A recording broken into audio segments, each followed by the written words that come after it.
ابو جال نے جب اعلان کیا نا جو حضور کو شہید کرے گا تو اسے 100 سرخ اونٹ دیے جائیں گے۔ حضرت فضالہ بن عمیر ایک صحابی ہیں، کہتے ہیں میں عورتوں کا معاذ اللہ بڑا رسیہ تھا، تو کہتے ہیں میں خنجر بغل میں دبا کے نا تو طواف کعبہ کرنے چلا گیا۔ کہتے ہیں وہاں جب میں پہنچا تو میں نے دیکھا حضور بھی طواف کر رہے ہیں، تو نبی کریم نے مجھے دیکھتے ہی حضور میرے قریب آئے اور مجھے نہیں بتانا پڑا۔ حضور فرمانے لگے تیرا نام فضالہ ہے؟ میں نے کہا ہاں۔ تو محبوب فرمانے لگے کیا باتیں کر رہے ہو اپنے آپ سے؟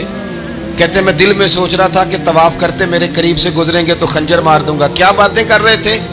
فضالہ کہتے ہیں میں تو جب آیا تھا تو ایک بی بی سے مل کے آیا تھا، میں نے کہا تھا کہ میں آج بڑی رقم لے کے آؤں گا اور معاذ اللہ تیرے پاس رات گزاروں گا۔ کہتے ہیں میں تو اس سے بات کر کے آیا تھا۔ اب حضور سید عالم صلی اللہ علیہ وسلم نے پوچھا تو فضالہ ہے؟ میں نے کہا ہاں۔ کیا باتیں کر رہے تھے اپنے آپ سے؟ میں نے جھوٹ بولا۔ میں نے کہا جی وہ تو میں تو ذکر کر رہا تھا اپنے دل میں۔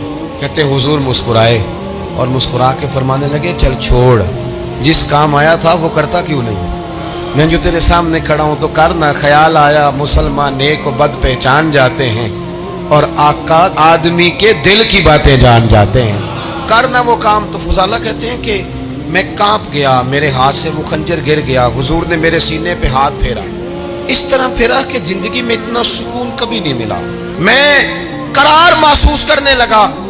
کہتے ہیں حضور فرمانے لگے کیا وہ وقت نہیں آیا کہ تو کلمہ پڑھ جائے؟ کہتے ہیں میں نے فوراً کہا حضور آ گیا ہے وقت، پڑھائیں مجھے کلمہ۔ کہتے ہیں نبی پاک نے کلمہ پڑھا دیا، میں مسلمان ہوا۔ میں واپس لوٹا تو وہی عورت بن سنور کر تیار ہو کر گلی میں کھڑی تھی۔ عادتیں بدل جاتی ہیں، شرط یہ ہے کہ ہم تھوڑی سی کوشش کریں، شرط یہ ہے کہ ہم اپنے آپ کو اللہ رسول کی بارگاہ میں پیش کریں۔ ہمیں سب سے زیادہ تکلیف میں ہماری اپنی عادات نے ڈالا ہے، ہماری اپنی خواہشات نفس نے ہمیں زیادہ آزمائشوں میں ڈالا ہے۔ کہتے ہیں وہ عورت بن سنور کے کھڑی تھی، جب میں واپس لوٹا تو پہلے میں اس کے پیچھے بھاگتا تھا، اب میں اس کے قریب سے گزر گیا تو اس نے آواز دی تو فضالہ نہیں؟ کہتے ہیں میری جھکی ہوئی گردن، میں سر نہیں اٹھاتا۔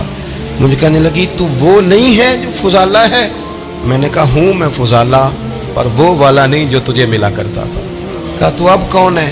کہنے لگے میرا ٹائٹل بدل گیا ہے، میرا تعارف بدل گیا ہے، اب میں رسول کائنات کا غلام ہو گیا ہوں۔